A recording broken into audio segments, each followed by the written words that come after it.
आप लोग के खास बहुत सारे बच्चों की ऐसी बातें थी कि जिसको सुनकर हमको ये करना पड़ा कि असाइनमेंट कैसे तैयार किया जाता है। काफी बच्चों ने काफी दिनों से फोन कर रखा था कि सर हम कैसे तैयार करें। तो मैंने समझा कि वास्तव में इनको बच्चों को बताया जाए जिससे वो असाइनमेंट बनाने में उनको आसान हो। तो माध्यमिक शिक्षा मंडल रायपुर ने समस्त विषय 12वीं के लिए जो 15 विषय है उनके सितंबर से फरवरी तक के कोर्स के लिए उन्होंने सारी जो इकाई है उनको बांट रखा है कि सितंबर महीने में कौन, अक्टूबर महीने में कौन, है ना, नवंबर महीने में कौन, दिसंबर में कौन, जनवरी में कौन और फरवरी में कौन। इस तरह से 6 महीनों में कौन कौन सी इकाई का असाइनमेंट आएगा ये पहले से छत्तीसगढ़ माध्यमिक शिक्षा मंडल ने सिलेबस जारी कर दिया है। तो जैसे ही सितंबर महीने का पहला असाइनमेंट जब आपके पास पहुंचा 30 सितंबर को, तो बच्चों के मन में यही रहा कि इसको बनाएं कैसे। तो वहां पर क्या होता है कि चूंकि आपको सबको पहले से विदित है कि बोर्ड ने 30 से 40% कोर्स पहले से ही उसको काट दिया गया है ना, और बचा जो भी कोर्स है उनको इन 6 महीनों के कोर्स पर आधारित असाइनमेंट पद्धति के द्वारा आपका टेस्ट लिया जा रहा है। तो इस असाइनमेंट को बनाया कैसे, बच्चों के मन में द्विधा यही सबसे ज्यादा है। तो वहां पर निर्देश है कि A4 साइज के पेपर में बनाना है। तो A4 साइज का पेपर होता क्या है, हम कंप्यूटर में फोटो कॉपी कराने जाते हैं कंप्यूटर सेंटर पे, तो एक कोरा पेपर होता है A4 साइज, या उसको आप खरीद नहीं सकते क्योंकि अभी कोरोना काल है, भीड़ लग जाता है। तो आप घर में ही बैठे बैठे यदि बनाना चाहते हैं तो उसके लिए आपके कॉलेज कॉपी एक आता है बड़ा साइज का, जो कि उसका पेपर भी A4 साइज के लगभग करीब करीब रहता है। उस पेज को आप लेकर भी अपना असाइनमेंट तैयार कर सकते हैं। तो बच्चों के मन में द्विधा रहता है कि हम लिखे कैसे। तो आज प्यारे बच्चों मैं आपको उसके लिखने की टेक्निक भी पढ़ा रहा हूं। प्यारे बच्चों आइए देखते हैं कि आपके असाइनमेंट के फ्रंट यानी मुख्य पृष्ठ में क्या क्या लिखा होना चाहिए। तो उस मुख्य पृष्ठ में आपका लिखा होना चाहिए छत्तीसगढ़ माध्यमिक शिक्षा मंडल रायपुर छत्तीसगढ़। पूरे मुख्य जो शीर्षक होगा ऊपर A4 साइज के पहले पृष्ठ में यही लिखा होना चाहिए, और उसके बाद लिखा होना चाहिए शैक्षणिक सत्र 2020-21। उसके बाद असाइनमेंट क्रमांक 1, क्योंकि अभी हम सितंबर माह का देख रहे हैं, पहला असाइनमेंट आया हुआ है, इस कारण से उसका क्रमांक क्या होगा, असाइनमेंट क्रमांक 1। माह कौन सा है, सितंबर। विषय कौन सा, मैं भौतिक का बना रहा हूं, इस कारण से क्या होगा, भौतिक शास्त्र होगा, और कक्षा होगा 12वीं, और जिस विद्यालय में आप पढ़ते हैं उस शाला का नाम लिखना है। जैसे मैं कहां पढ़ाता हूं, शासकीय उच्चतर माध्यमिक शाला साकरा जोग, ये आप लिख सकते हो। उसके बाद एक कॉलम होगा जिसमें आपके बारे में जानकारी भरना होगा, वो है छात्र छात्रा का नाम, पिता का नाम, माता का नाम, कक्षा, वर्ग। उसके बाद रोल नंबर। ये रोल नंबर कौन देगा, आप अपने कक्षा शिक्षक के पास चले जाएंगे और कक्षा शिक्षक ने जिस क्रमांक में आपका नाम एंट्री किया है वो नंबर अभी वो आपको देगा, उसको आपको लिखना है। उसके बाद दिनांक, जिस दिन आप असाइनमेंट स्कूल में जमा करने जा रहे हैं उस दिन का दिनांक लिख देंगे, और अपना मोबाइल नंबर जरूर जरूर लिखेंगे। इस तरह से फ्रंट पेज या तो आप कंप्यूटर से बनवा सकते हो, या तो आप स्व हस्तलिखित आप इसका उपयोग करके पहला पेज में यही आपको रखना है। कम से कम ऐसा ही 6 आपको असाइनमेंट कॉपी एक विषय के लिए बनाकर रख लेना है। प्यारे बच्चों, आप लोगों ने कहा सर इसका जवाब क्या होगा, इस प्रश्न का जवाब क्या होगा। आप लोग क्या है, इसमें असाइनमेंट क्रमांक 1 में न्यूमेरिकल बहुत सारे आ गए, तो बच्चों के मन में जो कॉन्फिडेंस जो था वो कॉन्फिडेंस नहीं आ पा रहा है।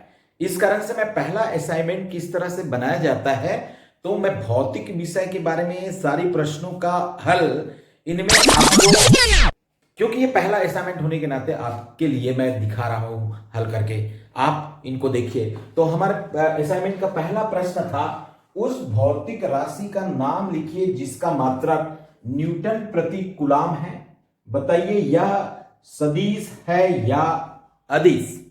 इसी में दूसरा प्रश्न था, एक भौतिक राशि का मात्रक फैराड है, इसकी परिभाषा और विधि सूत्र लिखिए दो धन दो, दोनों प्रश्नों में।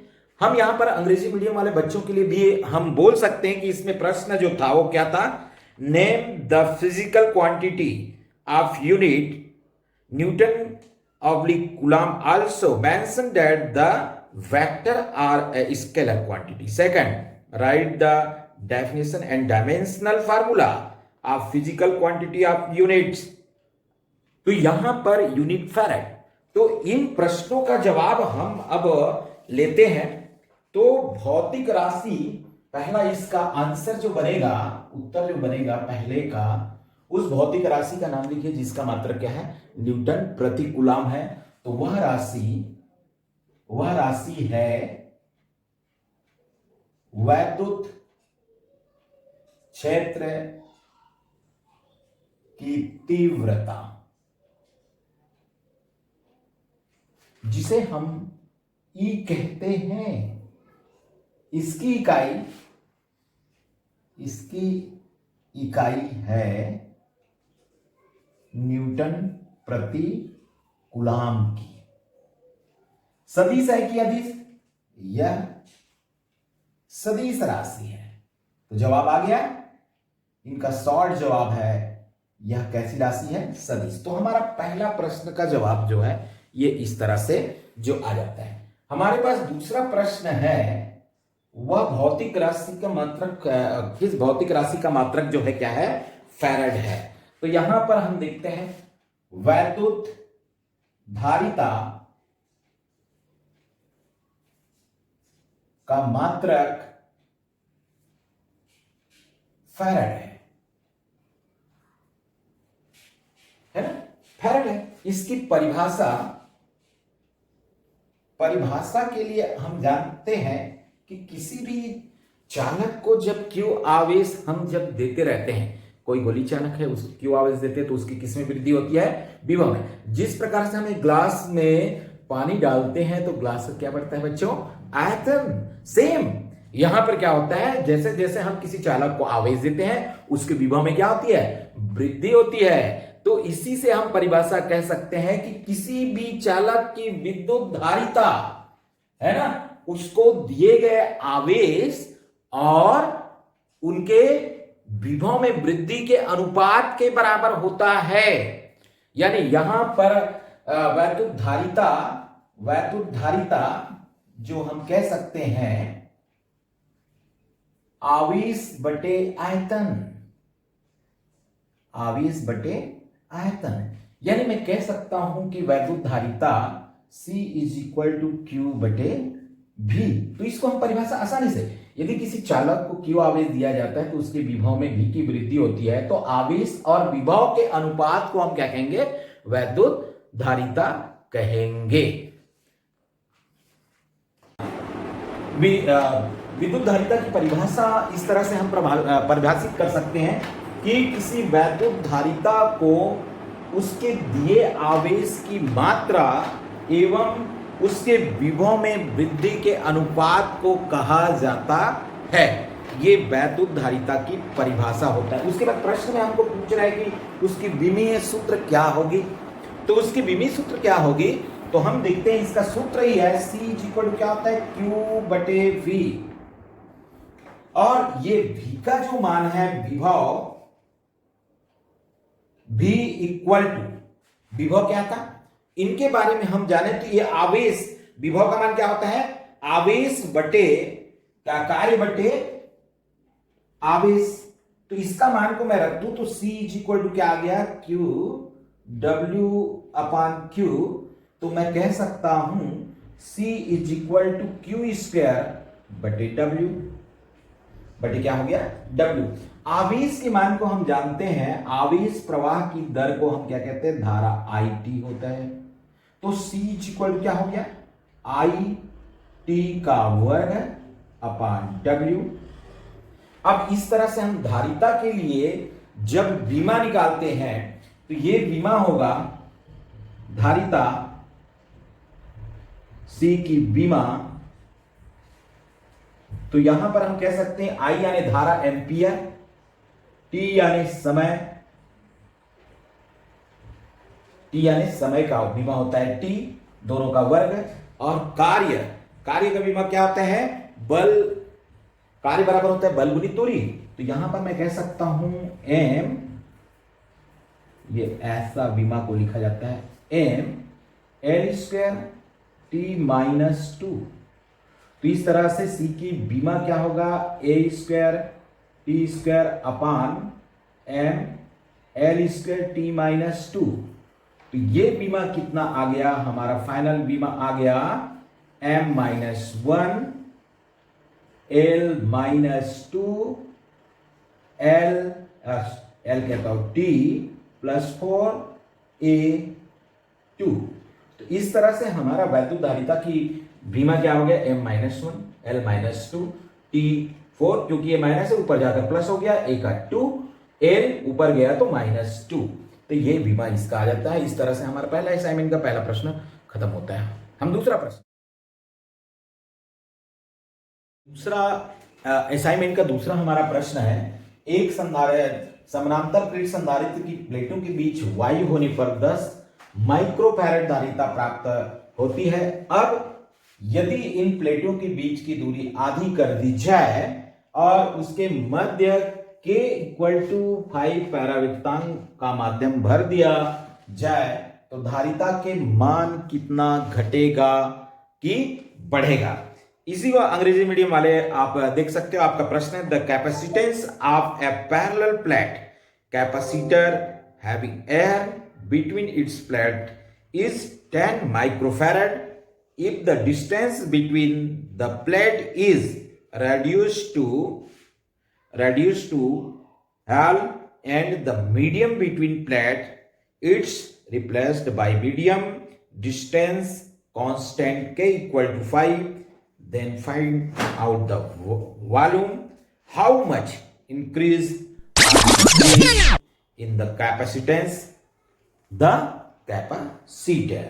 तो आइए चलिए इन प्रश्नों का जवाब हम देखते हैं क्या कह रहे हैं। एक समानांतर प्लेट संधारित्र की प्लेटों के बीच, तो हम समानांतर प्लेट संधारित्र के बारे में पढ़े हैं कि यहां पर समानांतर प्लेट संधारित्र ये इस तरह से हमारे पास दो प्लेटें होती हैं, ये दो प्लेटें हैं ए और बी।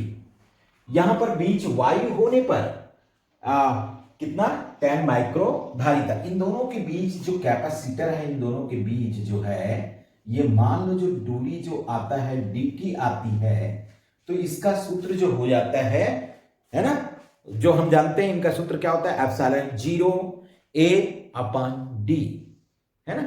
यदि वायु निर्वात ना हो तो क्या हो जाता है, k epsilon 0 a upon d। ये हमारे पास सूत्र की स्थापना आता है। तो इसको हम कहते हैं कि समानांतर प्लेट के बीच दिया गया है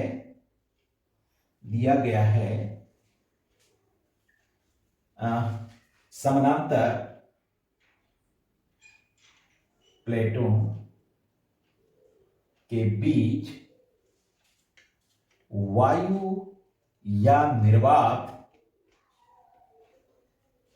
हो तो धारिता C equal to epsilon 0 a upon क्या होता है सूत्र D।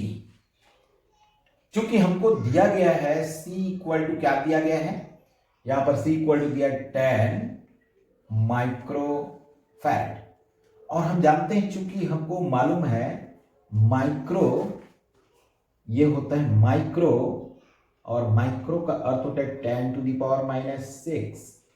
तो ये आ गया C equal to 10 into 10 to the power -6 farad.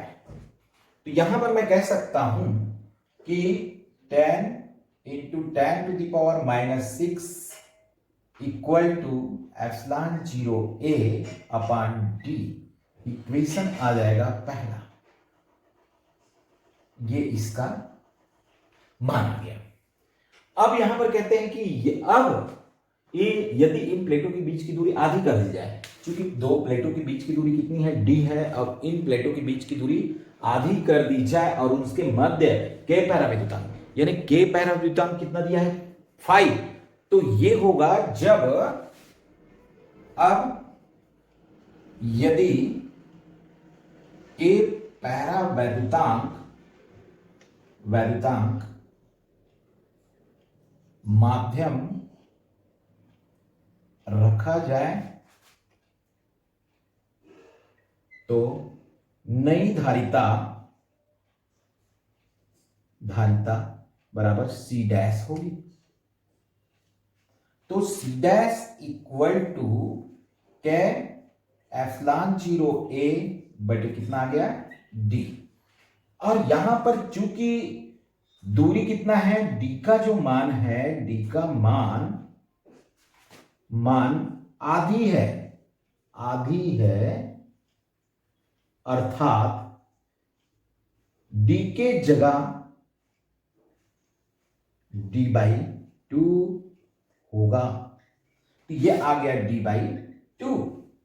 तो c डैश इक्वल टू 2, यहां पर मैं कह सकता हूं k की जो वैल्यू आया है, चूंकि k की वैल्यू भी कितना दिया है 5, तो ये आ गया इसका 2, 5 गुना ये एप्सिलॉन 0 a बटे कितना आ गया d।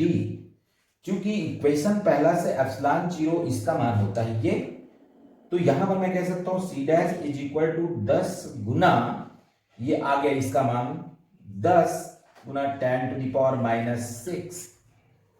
तो ये क्या है, इसका मान है c, इसका मान है c, तो c dash is equal to कितना आ गया 10 गुना c। ये इसका मान क्या होता है, c की वैल्यू है इक्वेशन फर्स्ट से, इक्वेशन प्रथम से। तो क्या हो रहा है सर, मान बढ़ेगा,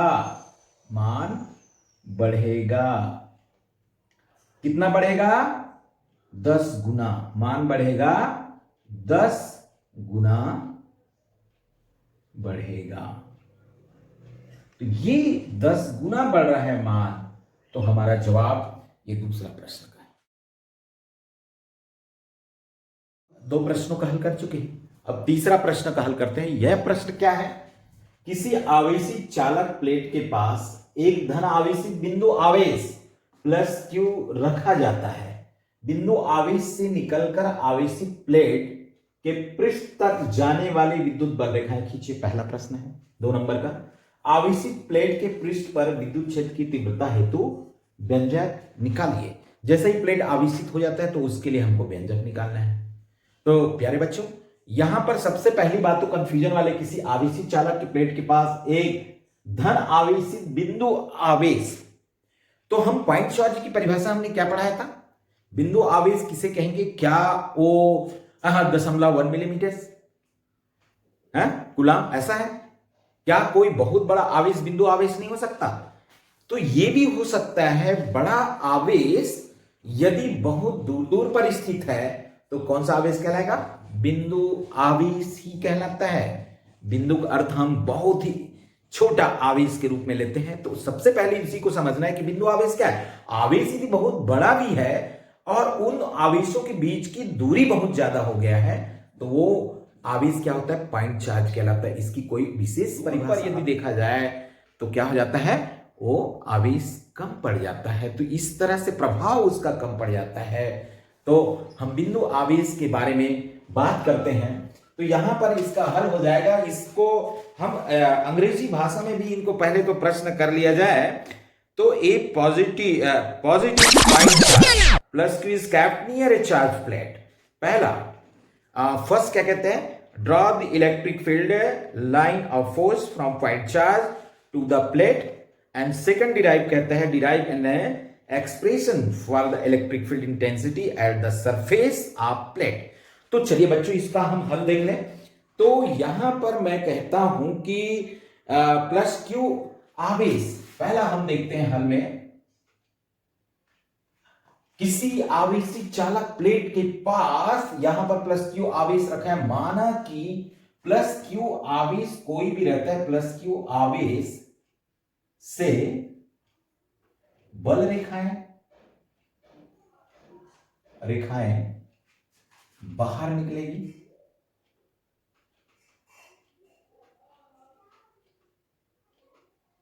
अर्थात मैं कह सकता हूं यहां पर मान लो प्लस क्यू आवेश है और इसके सामने एक प्लेट है, इसके सामने क्या है, एक प्लेट है। क्योंकि इस आवेश के कारण इस प्लेट पे क्या हो जाएगा, इस प्लेट पर माइनस आवेश, कौन सा आवेश आ जाएगा, माइनस आवेश, यहां पर ये माइनस माइनस माइनस आवेश प्रेरित हो जाएगा, ये माइनस आवेश प्रेरित हो जाएगा। तो ये माइनस कौन सी आवेश है, ये माइनस क्यू आवेश प्रेरित हो गया। ये किसके द्वारा हो रहा है, प्रेरण। तो यहां पर हम देखते हैं प्रेरण के द्वारा ये आवेश आवेशित हो गया। तो क्या है, बिंदु आवेश से निकल आवेशित प्लेट पर जाने वाले विद्युत बल रेखा खींचिए। ये प्लस है और ये माइनस है, तो यहां पर क्या होगा, इसकी दिशा जो होगी प्लस से माइनस की ओर, इसकी दिशा इस तरह से होगी। यहां पर देखेंगे तो इधर जाएगा, यहां पर देखेंगे तो इधर जाएगा। तो ये बल रेखाएं जो है प्लस से निकलकर माइनस की ओर जाएंगी। तो पहला का प्रश्न का हमारा जवाब हो गया। अब इस तरह से हम देखते हैं, दूसरा हमारे पास प्रश्न है कि क्या आवेशित प्लेट के पृष्ठ पर विद्युत विभव के लिए जो तीव्रता है हेतु व्यंजक हम निकालना चाहते हैं। तो यहां पर क्या होगा कि आवेशित प्लेट, अब इस आवेशित प्लेट, दूसरा है आवेशित प्लेट के पृष्ठ पर वैद्युत क्षेत्र की तीव्रता हेतु व्यंजक है। तो मैं कह सकता हूं कि माना कि प्लेट पर वैद्युत आवेश घनत्व कितना है, सिग्मा हो, तो ये सिग्मा हो गया। और हम देखते हैं इसके पृष्ठ के चारों ओर है, तो यहां पर ये कौन सा है, ये वैद्युत आवेश घनत्व, यानी कौन सा, पृष्ठीय आवेश घनत्व हम कह सकते हैं, पृष्ठीय आवेश घनत्व। तो पृष्ठीय शब्द यहां पर मैं छोड़ गया था, पृष्ठीय आवेश घनत्व तो हम यहां पर इसको कह सकते हो।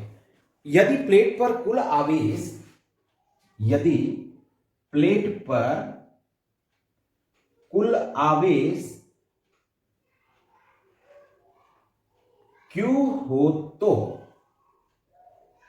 यानी इस प्लेट पर जो प्रेरण के द्वारा जो भी आवेश उत्पन्न हुआ है वहां पर क्या हो गया, Q हो, उसकी मात्रा की हम बात कर रहे हैं। तो मात्रा कितना हो रहा है, Q मान लो हो रहा है। तो यहां पर हम देखते हैं कि इस आवेश के कारण, Q आवेश के कारण R दूरी पर वैद्युत क्षेत्र की तीव्रता, तो E इक्वल टू कितना आ जाता है बच्चों, 1/4 पाई एप्सिलॉन 0 है ना, 1 कितना आ जाएगा, 4 पाई एप्सिलॉन 0। और मैं कह सकता हूं Q/R², ये वैद्युत क्षेत्र की तीव्रता हेतु क्या है, व्यंजक होता है। ये वैद्युत क्षेत्र की तीव्रता सदिश राशि है, हम तीर का निशान लगा सकते हैं। यहां पर नहीं लगाया कोई बात नहीं, लगा सकते तो भी कोई बात नहीं, इसकी दिशा हम बाद में दे देंगे। तो हमको तीर की निशान नहीं लगाया तो भी प्रॉब्लम नहीं होगा, और लगाना है तो 100 गुड। तो यहां पर हम देखते हैं Q जो आवेश आया है वो क्या होता है, आवेश, पृष्ठीय आवेश घनत्व, पृष्ठीय आवेश घनत्व, तो ये होता है सिग्मा इक्वल टू आवेश बटे क्या होगा, क्षेत्रफल, कितने क्षेत्रफल पर ये आवेश बटा हुआ है। तो ये सिग्मा इक्वल टू कितना आ गया, Q/4 पाई R², या फिर मैं कह सकता हूं Q इज इक्वल टू कितना आ गया, 4 पाई R² इंटू सिग्मा। समीकरण नंबर 2, समीकरण इस पे रख दिया जाए तो E इक्वल टू कितना आ गया, 1/4 पाई एप्सिलॉन 0, Q की वैल्यू कितना आया है, गुना 4 पाई R² सिग्मा अपॉन R²। यहां पर मैं कह सकता हूं कि ये आर स्क्वायर से ये आर स्क्वायर कट गया, 4 पाई से 4 पाई कट गया, तो वैद्युत क्षेत्र की तीव्रता कितना आ गया, सिग्मा अपान एप्सिलॉन 0। सिग्मा अपान कितना आ गया, एप्सिलॉन 0 के बराबर यहां पर आ गया। तो इसकी हम दिशा की बात करते हैं, यदि इनकी दिशा क्या होगा, प्लस क्यू आवेश है तो बाहर की ओर होगा, और माइनस क्यू आवेश है तो ये मान लो प्लेट पर मैं इसको प्लस और माइनस में लेता, तो चूंकि हमको इसकी परिमाण क्या होना था, क्यू, क्वांटाइजेशन में हमने पढ़ा Q is equal two plus minus any, तो वहां पर मैं ई को इलेक्ट्रॉन के रूप में भी लेता हूं, तो दोनों की वैल्यू जब हम देखते हैं तो किसमें आ जाता है, पॉजिटिव पे। इस कारण से यहां पर मैं लिख सकता हूं विद्युत क्षेत्र की जो दिशा यहां पर होगी, तो प्लस क्यू आवेश है तो बाहर की ओर, और माइनस क्यू आवेश है तो अंदर की ओर होगी। ये हमारा तीसरा प्रश्न। हम 3 असाइनमेंट के प्रश्नों का हल कर चुके हैं। चौथा असाइनमेंट प्रश्न, ये बच्चों पहला असाइनमेंट आपके जो बनाने का ढंग क्या होगा, कैसे होगा, इसलिए आपको बताया जा रहा है। बिल्कुल ध्यान से आप इसको देखिएगा, क्योंकि कैसे बनना है। कईयों बच्चों का मेरे पास फोन आते रहा कि कितने बच्चे जो कि क्या करेंगे, कैसे करेंगे, तो इसलिए इसका एक प्रारूप कि आपको अगला क्या करना है, बहुत ही अच्छा असाइनमेंट आपको तैयार करना है, इसलिए इसको जरूर आप फॉलो करते जाइए, देखिए, और इनके अनुरूप अगला जो असाइनमेंट आएगा उनको आप तैयार कर सकते हैं। तो हमारे पास चौथा प्रश्न है, बाह्य निर्वात में 2 बिंदु आवेश QP इक्वल टू +2 माइक्रोकूलम तथा QQ is equal to -2 microcoulomb एक दूसरे से 10 सेंटीमीटर की दूरी पर स्थित है। पहला आपको निकालना है दोनों आवेशों को मिलाने वाली रेखा के मध्य बिंदु पर वैद्युत क्षेत्र की तीव्रता क्या होगी। बिल्कुल इसलिए आपको वैसे निकालना है, बेसिक जो आप जान रहे हैं उसी के अनुरूप आपको निकालना है। दूसरा प्रश्न हमारे इसी में है, एक परीक्षण आवेश QR equal to -1.2 into 10⁻⁹ coulomb को PQ के मध्य रख दिया जाता है, उसी के बीच में रख दिया जाता है। परीक्षण आवेश QR पर लगने वाले बल का मान व दिशा आपको ज्ञात करनी है। तो यहां पर आप देखते हैं इसको सॉल्यूशन जब तैयार करते हैं तो 2 आवेश है, कैसा आवेश है, +Q और -Q। हल यहां पर कर ले, तो यहां पर मैं कह सकता हूं चूंकि मेरे पास 2 आवेश है, ये ऐसा मैं कह सकता हूं, ये मेरा 2 आवेश, चूंकि मेरे को नाम दे दिया है इस कारण से इसका नाम हो जाएगा P, और यहां पर नाम दे दिया इस कारण से इसका नाम हो जाएगा Q। यहां पर आवेश जो रखा है वो है +2 माइक्रोकूलम और इधर जो है -2 माइक्रोकूलम की, और इस तरह से इन दोनों के बीच की दूरी भी हमको दिया गया है, कितना दिया है, 10 सेंटीमीटर का। इन दोनों के बीच दूरी कितना है, 10 सेंटीमीटर का। और इसके बाद हमको कहा जा रहा है कि इसकी मध्य बिंदु, तो मध्य बिंदु क्या आएगा, ये मध्य बिंदु आएगा जिसको मैं कह दूं O। तो इससे जो आधी दूरी जो आएगी, इससे जो आधी दूरी कितनी आ जाएगी, 5 सेंटीमीटर, और इधर 5 सेंटीमीटर की। तो इस तरह से दोनों दूरी इस तरह डिफाइन हो गया। तो पहला हमारा जो है उसमें दिया गया है, तो क्या क्या दिया है हमको, ये हम सबसे पहले दिया गया है गिवन, सो हमको QP, ये QP इक्वल टू +2 माइक्रोकूलम, अर्थात ये हो गया 2 × 10⁻⁶ कूलम। चूंकि हमको मालूम है कि माइक्रो इक्वल टू 10⁻⁶, तो इस तरह से हमारा माइक्रो को हम इसमें बदल दे। इसी तरह से हमारा दिया है QQ इज इक्वल टू आता है -2 माइक्रोकूलम इक्वल टू, ये कितना आ जाएगा, -2 × 10⁻⁶ कूलम। इस तरह से हमारे पास बीच का जो दूरी दिया है PO या OP इक्वल टू 10 सेंटीमीटर, तो इसको हम SI में बदलेंगे तो क्या हो जाएगा, ये इसको 100 से हम भाग देंगे, 100 से भाग देने से कितना आ जाएगा, ये 0.1 मीटर। और इसके जो आधी दूरी जो होगी, सॉरी यहां पर इससे आधी दूरी को PO और P ये कहेंगे, ये जो दूरी होगा ये किसका दूरी है, PQ के बीच जो दूरी हमको दिया गया है वो 10 सेंटीमीटर। अब हम देखते हैं PO equal to OQ equal to क्या आ गया, यहां पर 0.1/2 कितना आ गया, 0.05 मीटर, जिसको हम 5 सेंटीमीटर कह रहे हैं वो कितना में बदल जाएगा, 0.05 मीटर में ये इस तरह से बदल जाएगा। हम देखते हैं P के कारण P पर +2 माइक्रोकूलाम आवेश के कारण O पर क्या कह रहे हैं, मध्य बिंदु पर वैद्युत क्षेत्र की तीव्रता, इसको मैं कह सकता हूं EP, और EP इक्वल टू क्या होगा, 1/4πε0 QP बटे दोनों के बीच का दूरी कितना है, PO का वर्ग। तो बच्चों आपको मालूम है कि ये 1/4πε0 इक्वल टू 9 × 10⁻⁹, तो इसका मान रख दिया जाए तो EP इक्वल टू हो गया 9 × 10⁹। QP का मान कितना है, QP का मान होता है 2 × 10⁻⁶, अपान इसका मान कितना है देख लो, 0.05 स्क्वायर। तो इस तरह से हम देखते हैं तो हमारा EP इक्वल टू आ जाता है, इनको हम कैलकुलेट कर लें तो ये 18/5 यानी 0.0025 × 10⁻, ये कितना आ गया, 10⁻3।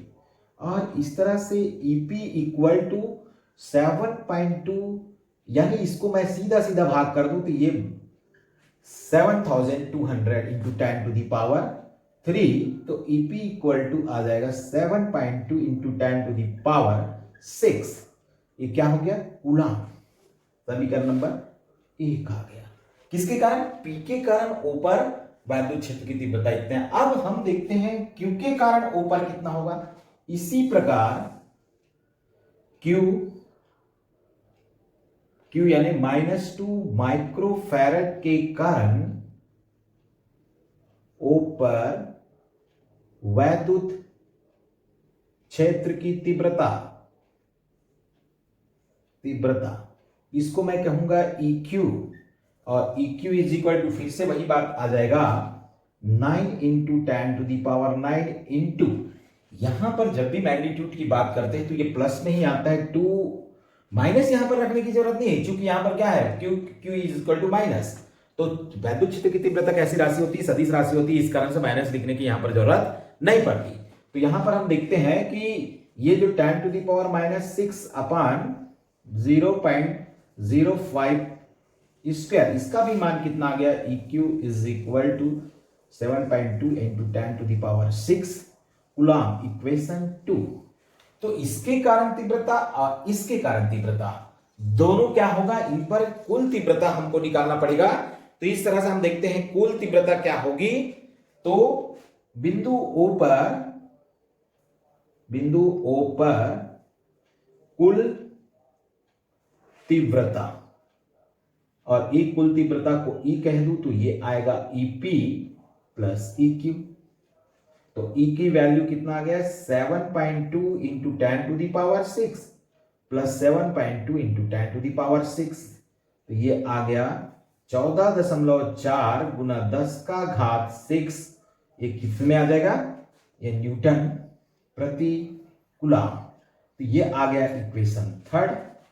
E का मान O पर वही कह रहे हैं, दोनों आवेशों को मिलाने वाली रेखा के मध्य बिंदु पर विद्युत क्षेत्र की तीव्रता क्या होगी, तो क्या होगी 14.4 × 10⁻6 ओ क्यू की ओर, ओ क्यू की ओर। चूंकि ये सदिश राशि तो दिशा हमको बताना पड़ेगा की ओर होगी।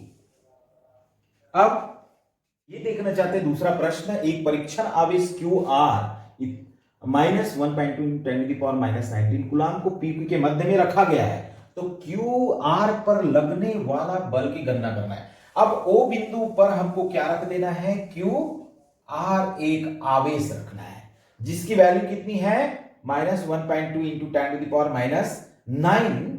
तो इस पर लगने वाला इन दोनों के कारण बल क्या होगी, तो इस बल को हमको निकालना है। चूंकि आपको मैं बता दूं ये जो प्रश्न है सीबीएसई, नीट और तुम्हारा एडवांस का प्रश्न है जो बड़ी क्लिष्ट है, आईसीएसई में भी पूछा जाता है। तो ये प्रश्न जो है इन पर रख दिया गया है, तो इन पर लगने वाला बल क्या होगा। चूंकि हम जानते हैं बल इक्वल टू होता है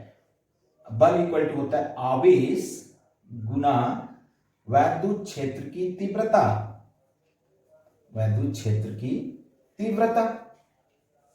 तो यहां पर बल कह दूं F इक्वल टू क्या हो गया, ये जो Q आया, Q हम इसमें कौन सा Q लेंगे, QR, और यहां पर क्या होगा वैद्युत क्षेत्र की तीव्रता E। तो इस तरह से हम देखते हैं हमको दिया गया है QR इक्वल टू कितना मान दिया गया है -1.2 × 10⁻⁹ कूलाम का, और वैद्युत क्षेत्र हमारा अभी अभी हमने निकाला है कि O पर वैद्युत क्षेत्र कितना आता है 14.4 × 10⁻⁶, ये न्यूटन प्रति कूलाम का। तो F इक्वल टू आ गया हमारा 1.2 × 10⁻⁹ इंटू 14.4 × 10⁻⁶। तो इस तरह से हम यदि इसको गुना कर ले 1.2 को 14.4 से जब हम इसको गुना करते हैं तो ये आ जाता है हमारे पास 17.28 × 10⁻, ये -9 है तो -3। चूंकि ये फोर्स है तो क्या होगा न्यूटन, क्या हो जाएगा न्यूटन। ये इस पर जो बल लगेगा वो इतने न्यूटन की फोर्स यहां पर अप्लाइड होगा। इसको हम और बना सकते, दशमलव को हम इधर यदि फिक्स कर दे तो इसके मान क्या होगा, ये भी हम कर सकते हैं। चूंकि इसकी दिशा को हमको देना पड़ेगा तो इसकी दिशा क्या होगी, OP के अनुदिश होगी। यहां पर भी बल है, चूंकि इसकी दिशा हमको बताना पड़ेगा, इसकी दिशा होगी OP के अनुदिश। चूंकि दोनों सदिश राशियां हैं, इस कारण से दोनों सदिश राशियां का हमको दिशा देना बहुत जरूरी है। इस तरह से हमारा चौथा जो प्रश्न है उसका हल जो होता है। अगला बच्चों पांचवा प्रश्न, जो बिंदु आवेश के कारण विद्युत क्षेत्र की तीव्रता में जो दो अंतर हम देखे थे वो तो हमने बता दिया था, है ना। तो उसके बाद का दूसरा जो प्रश्न था, द्विध्रुवीय अक्ष में विभव का जो मान है उसके लिए हम क्या करते हैं, यहां पर ए पर प्लस क्यू आवेश और बी पर माइनस क्यू आवेश और उसकी मध्य बिंदु O है। इसके अक्ष को हम जब बढ़ाते हैं तो बिंदु P मिलता है, तो मध्य बिंदु से P की दूरी क्या होता है R है, और A और B के बीच की दूरी क्या है 2a है, तो आधी दूरी क्या हो जाएगा A की हो जाएगी। तो इस तरह से हम जब कहना ये चाहते हैं कि इस चित्र के अनुसार कि प्लस क्यू आवेश के कारण P पर विभव V1 होगा, तो V1 कितना होगा, V1 इक्वल टू 1/4πε0 क्यू बटे दोनों के बीच की दूरी क्या है AP। तो AP बराबर कितना आ जाएगा, AP इक्वल टू आएगा R-A। तो V1 का मान कितना आ गया 1/4πε0 क्यू बटे R-A, समीकरण नंबर 1। इसी प्रकार माइनस क्यू आवेश के कारण P पर विभव ये होगा V2, और इस V2 का मान कितना आएगा, V2 इक्वल टू हो जाएगा 1/4πε0 माइनस क्यू, क्योंकि माइनस क्यू आवेश के कारण है और विभव अदिश राशि है, इस कारण से इसका मान होगा BP, और चूंकि हम जानते हैं बीपी इक्वल टू होता है आर प्लस ए, इस तरह से V2 इक्वल टू कितना आ गया 1/4 पाई एप्सिलॉन 0 माइनस क्यू बटे आर प्लस ए, समीकरण नंबर 2। तो यहां पर माइनस क्यू आवेश और प्लस क्यू आवेश के कारण पी पर जो विभव कितना होगा माइनस क्यू आवेश एवं प्लस क्यू आवेश के कारण पी पर विभव बराबर होगा V। तो V इक्वल टू कितना आ गया V1 V2, क्योंकि मैंने पहले ही बोला कि ये अदिश राशि होती है तो अदिश राशि को साधारण बीजगणित योग के द्वारा हम जोड़ते हैं। तो इस तरह से V इक्वल टू आ गया 1/4 पाई एप्सिलॉन 0 क्यू बटे आर माइनस ए, और यहां पर प्लस कर दे V2 की वैल्यू कितना आ रहा है 1/4 पाई एप्सिलॉन 0 माइनस क्यू बटे आर प्लस ए। तो इस तरह से मैं कह सकता हूं V equal to q upon 4 pi epsilon 0, और ये आ गया 1/r माइनस ए, ये प्लस और माइनस माइनस, तो 1/r प्लस ए। इस तरह से हम कहते हैं लघुत्तम कर ले तो ये आ गया क्यू बटे 4 पाई एप्सिलॉन 0, इसका लघुत्तम आ गया r minus A R plus A, ये हो गया r प्लस ए। अब इसका क्रिया गुना इधर होगा तो ये क्या हो जाएगा, यहां पर ये आ जाएगा r minus r plus, sorry यहां पर मैं कह सकता हूं इसको मैं माइनस r, और ये क्या हो गया प्लस a।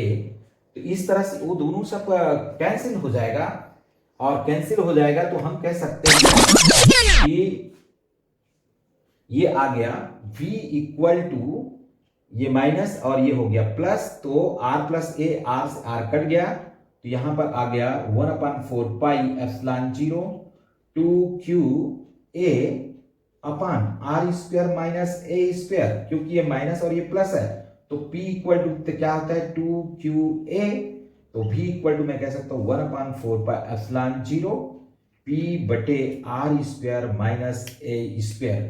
क्योंकि मैं कह सकता हूं कि r is greater than a, तो v इक्वल टू कितना आ गया 1/4 पाई एप्सिलॉन 0 p बटे आर स्क्वायर। ये किस में आ गया ओल्ट में, तो द्विध्रुव में हम देखते हैं तो यहां पर क्या आता है फैक्टर आर स्क्वायर। इस तरह से हमारा सभी असाइनमेंट पूरा होता है। प्यारे बच्चों, आपको अच्छा लगे तो सब्सक्राइब करना और ज्यादा से ज्यादा शेयर करना, और इस तरह से हम आपकी परेशानी को दूर करें। आपको बिल्कुल समझना है, इस वीडियो को जरूर देखना है।